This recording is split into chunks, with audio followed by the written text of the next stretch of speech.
I sincerely believe that it would be disastrous for the country to have Narendra Modi as the Prime Minister. 2014 एक ऐसा साल जब देश ने बदलाव का फैसला किया। भारतीय जनता पार्टी और नरेंद्र मोदी ने देश को एक सपना दिखाया, अच्छे दिन का सपना। हम मोदी जी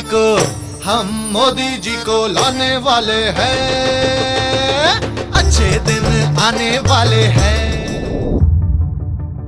वादे बहुत बड़े थे, करप्शन खत्म होगा, नौकरियां मिलेंगी और देश सुपर पावर बनेगा। गरीबों की होगी भलाई, काबू में होगी बढ़ती महंगाई, राहत और आराम मिलेगा, पढ़े लिखेगा अब हर बच्चा, नारी की हर जगह सुरक्षा। लेकिन सवाल ये है कि क्या इतने सालों बाद वो सपने सच हुए? इस वीडियो में जो भी कहा गया है वो सोर्सेज और डेटा के बेसिस पर कहा गया है। सारे सोर्सेज के लिंक आपको डिस्क्रिप्शन बॉक्स में मिल जाएंगे। प्राइम मिनिस्टर बनने के बाद नरेंद्र मोदी ने अपनी पहली इंडिपेंडेंस डे स्पीच में मेक इन इंडिया का स्लोगन दिया। मैं आज लाल किले की प्राचीर से विश्व भर में लोगों से कहना चाहता हूं, कम मेक इन इंडिया, केमिकल्स के लेकर के फार्मास्यूटिकल तक कम मेक इन इंडिया, ऑटोमोबाइल से लेकर के एग्रो वैल्यू एडिशन तक कम मेक इन इंडिया। बाकी देशों को इंडिया में आकर मैन्युफैक्चरिंग करने के लिए ओपन इनविटेशन दिया गया। इसी स्पीच के 45 दिन बाद 25 सितंबर 2014 को make in India campaign launch हुआ। फोकस बिल्कुल क्लियर था, देश के मैन्युफैक्चरिंग सेक्टर को बूस्ट करना। मैन्युफैक्चरिंग सेक्टर का जीडीपी में शेयर 16% था और टारगेट था कि इसे कम से कम 25% तक पहुंचाना है, ताकि देश के यंग लोगों को जॉब मिल सके, दूसरे देशों पर डिपेंडेंस कम हो सके और इंडिया ग्लोबल मैन्युफैक्चरिंग का हब बन सके। मेक इन इंडिया एक जरूरी इनिशिएटिव था जिसमें गवर्नमेंट ने काम किया और पीएम मोदी इसे खुद ट्रैक करते थे। आज मेक इन इंडिया के स्लोगन को 11 साल बीत चुके हैं। अब गवर्नमेंट को अपनी इस फ्लैगशिप स्कीम का रिपोर्ट कार्ड देना चाहिए था। कितनी नई कंपनीज और फैक्ट्रीज खुली, मैन्युफैक्चरिंग का शेयर कितना ज्यादा बढ़ा, कितने करोड़ यंगस्टर्स को जॉब मिली, ये सब बताना चाहिए था। पर आज 11 साल बाद भी मोदी जी ये कह रहे हैं कि इंडिया ये सब करना चाहता है। आज सरकार मेक इन इंडिया पर, मैन्युफैक्चरिंग पर कितना बल दे रही है।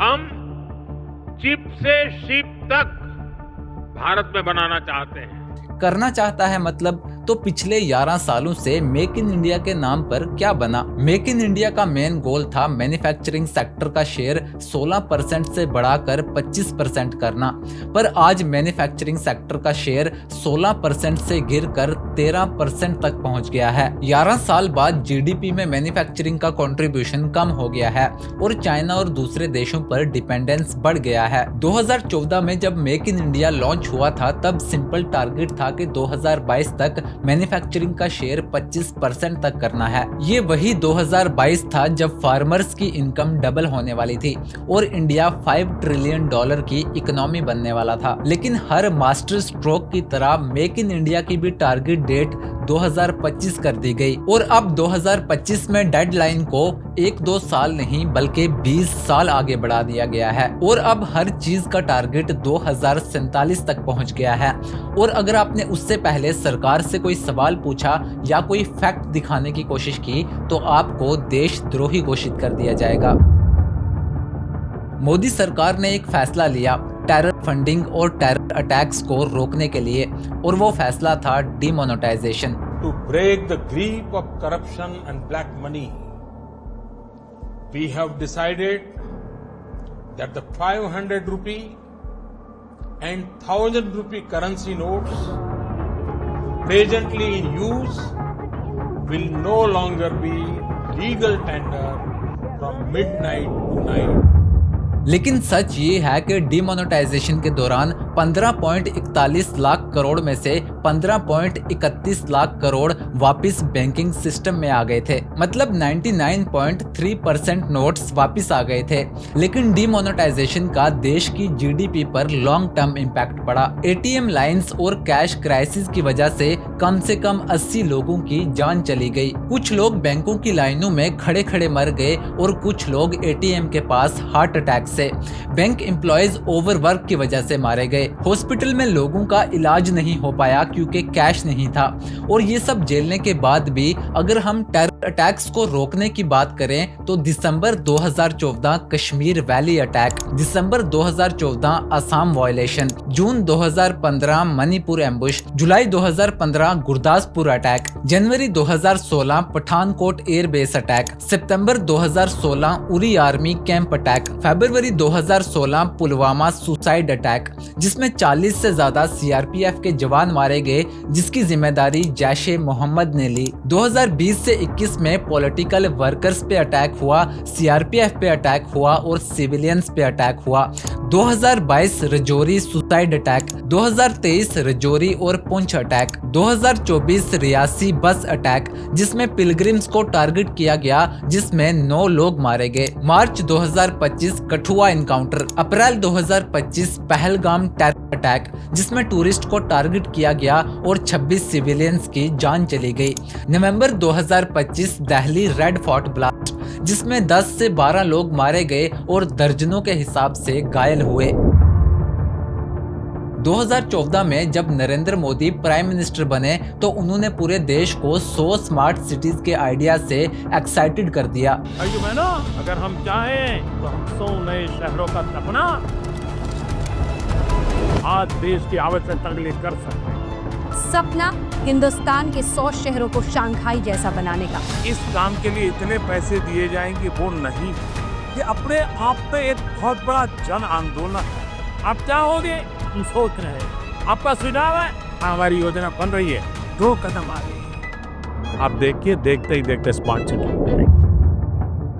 बीजेपी सरकार ने ये वादा किया था कि वो 100 स्मार्ट सिटीज के थ्रू पूरे देश को बदल कर रख देंगे और कहा गया कि स्मार्ट सिटीज में AI, machine learning, zero traffic और फॉरेन क्वालिटी रोड्स होंगे। और विजन ये था कि इंडियन सिटीज को यूरोपियन स्टैंडर्ड सिटीज में कन्वर्ट करना है। देश को स्मार्ट इंडिया में बदलने की शुरुआत हो चुकी है। Smart cities will have efficient public transportation and affordable housing for poor. The mounds of garbage will disappear, sewers won't overflow, there will be affordable housing for all, plenty of water to drink.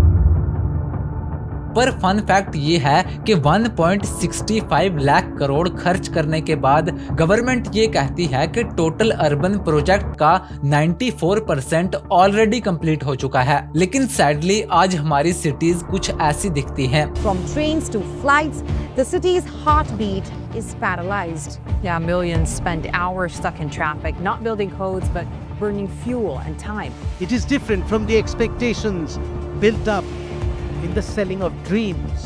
Absolutely no development. So you will have to recheck what they mean by smart and come back to us. Nothing is sustainable. Everything is the same. और आज भी मुंबई भारी बारिश में भर जाता है। बेंगलोर में 10 किलोमीटर ट्रैवल करने में 2 घंटे लग जाते हैं। और दिल्ली की हवा इतनी टॉक्सिक है कि वहाँ सांस लेना रोज 10 सिगरेट पीने के बराबर है। और आयरनी देखिए, इंडिया अब $4 ट्रिलियन की इकोनॉमी बन चुका है और हम जर्मनी और जापान को बीट करने की कोशिश कर रहे हैं। लेकिन किसी भी तरह हमारी सिटीज इन दोनों कंट्रीज के आसपास भी नहीं पहुंची। और मैं आपको कितने ऐसे झूठे वादे गिना सकता हूं जो सिर्फ जुमले साबित हुए। 2023 तक बुलेट ट्रेन फेल, स्वच्छ भारत फेल, ₹40 पर dollar fail, black money return fail, 2022 तक $5 ट्रिलियन की इकोनॉमी फेल, हर साल 2 करोड़ नौकरियां देने का वादा फेल, उल्टा अनएम्प्लॉयमेंट की वजह से यूथ क्राइम की तरफ जा रहा है। फार्मर्स की इनकम डबल करने की बात हो तो उनके प्रोटेस्ट ने सब साबित कर दिया था। हर अकाउंट में 15 लाख फेल, उल्टा सरकार ने इसे खुद बाद में एक जुमला बोल दिया था कि 15 लाख रुपए अकाउंट में क्यों नहीं आ रहे। देखिए, ये जुमला है।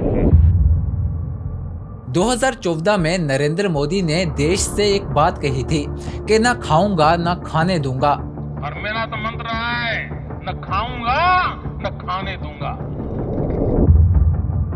आपको ये जानकर हैरानी होगी कि 65 साल देश में सरकार चलाने वाली कांग्रेस पार्टी का बजट आज भी 1111 करोड़ है, लेकिन 11 साल रूल करने वाली बीजेपी पार्टी का बजट 2014 में 782 करोड़ था, जो आज बढ़कर 12,171 करोड़ हो चुका है। आपको वो केस तो याद होगा जहां 1 एकड़ जमीन मोदी सरकार ने सिर्फ 1 रुपए की कीमत पर अडानी को दे दी। ये भागलपुर का हरिनकोल इलाका है और मेरा सवाल आपसे ये है कि ये 1 रुपया है मेरे पास, 1 रुपए में क्या मिलता है?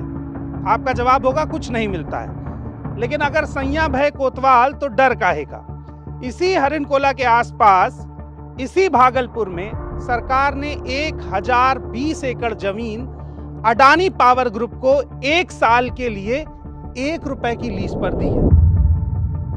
और ये मैं आपको सिर्फ एक केस याद दिला रहा हूँ। ऐसे कई केसेस पिछले कुछ सालों में देश में हुए हैं, जहां मोदी सरकार ने अडानी और अंबानी की तिजोरियां भरने के लिए देश से गरीबी नहीं बल्कि गरीबों को मिटाने की कोशिश की है। आज हिंदुस्तान में देश से ज्यादा आरएसएस की डेवलपमेंट हो रही है। अगर आप पूरे देश में सिर्फ आरएसएस के ऑफिस ही देख लोगे तो करोड़ों के ऑफिस बनाए जा रहे हैं और पूरा देश ये अच्छे से जानता है कि आखिर ये पैसा आ कहां से रहा है। दिल्ली के झंडेवाला में राष्ट्रीय स्वयंसेवक संघ का नया मुख्यालय बनकर तैयार है। इसे केशव कुंज का नाम दिया गया है। 5 लाख स्क्वायर फीट में फैले इस कार्यालय में 3 12 मंजिला टावर हैं। यहाँ 270 कारों के लिए पार्किंग की जगह और 1300 से ज़्यादा लोगों के बैठने की क्षमता वाले 3 अत्याधुनिक ऑडिटोरियम हैं। केशव कुंज को बनाने में 150 करोड़ रुपए खर्च हुए हैं।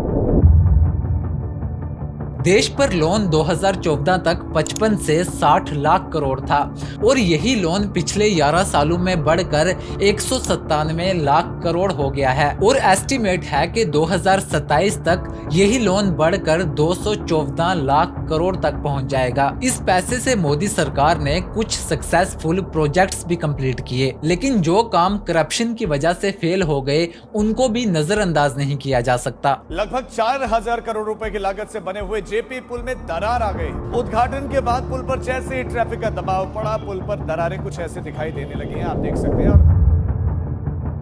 नरेंद्र मोदी का एक और बहुत बड़ा स्लोगन था, बेटी बचाओ बेटी पढ़ाओ।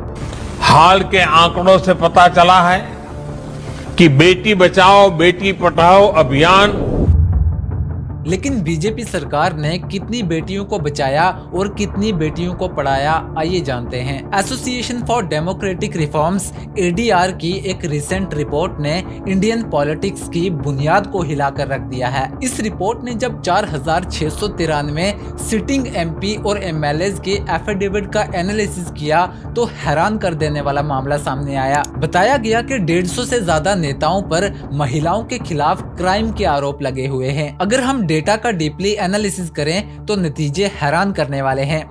एनसीआरबी के डेटा के मुताबिक साल 2014 में 36,735 रेप केसेस सामने आए, 2015 में 34,650, 2016 में 38,947, 2017 में 32,560 के करीब, 2018 में 33,356, 2019 में 32,033, 2020 में 28,046, 2021 में 31,677, 2022 में 31,516, 2023 में 29,670 रेप केसेस रिपोर्ट हुए और ये नंबर सिर्फ रेप केसेस के हैं। महिलाओं के खिलाफ बाकी क्राइम्स की अभी तो मैंने बात ही नहीं की।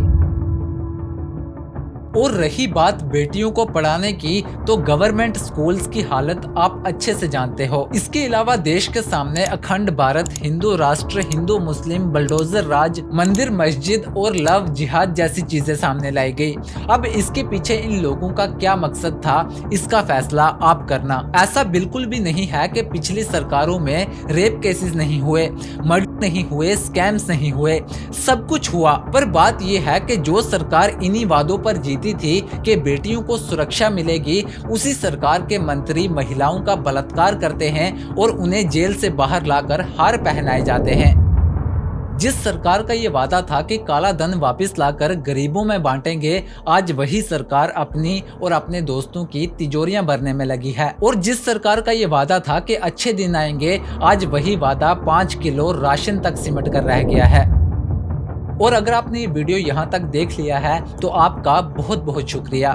सब्सक्राइब